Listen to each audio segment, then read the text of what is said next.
अगं तू माझी बहीण नाहीयेस असं मी म्हणाले होते,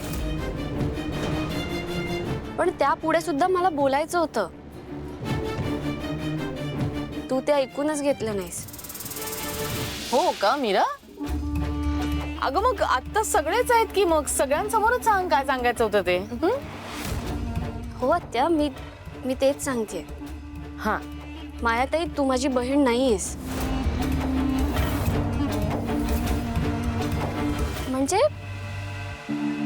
मायाताई, तू माझी फक्त बहीण नाहीयेस.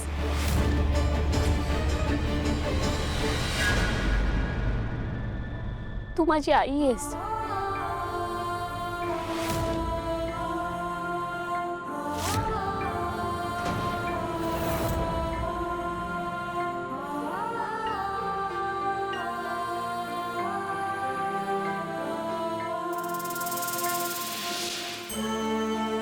माझे बाबा आहेस.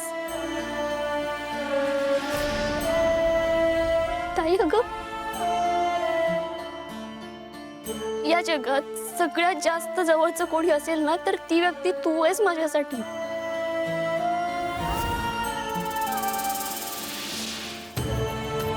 ताई, तू माझं सर्वस्व आहेस ग. माझा अभिमान आहेस तू.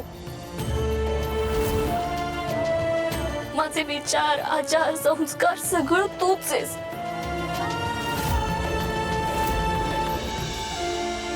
एका शब्दात सांगायचं ना राधाताई, तर तू माझ्यासाठी माझं संपूर्ण विश्व आहेस.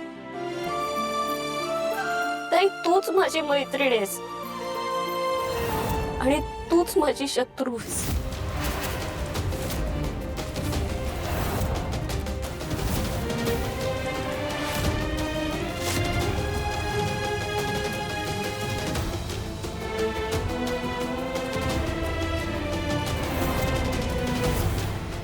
मीरा, तुझं तुझ्या बहिणीवर किती प्रेम आहे हे तुझ्या बोलण्यातूनच कळते.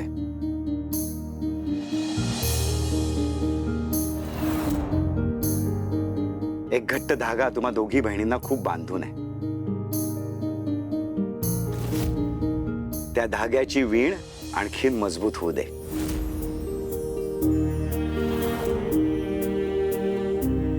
माया, बघ, तू उगाच गैरसमज करून घेतलास.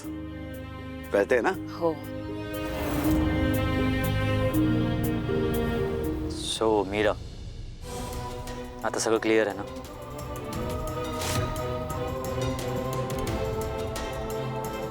हो हो.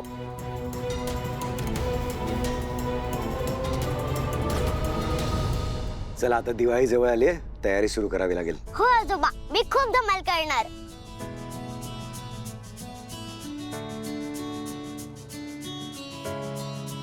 वेदा, फराळ खाणारच ना? हो आजी. आजपासूनच आम्ही फराळाला सुरुवात करू. येस, ऍक्च्युली मामी, मी तू जे इंग्रेडियंट सांगितले होतेस ते ऑर्डर करून ठेवलेत ऑलरेडी.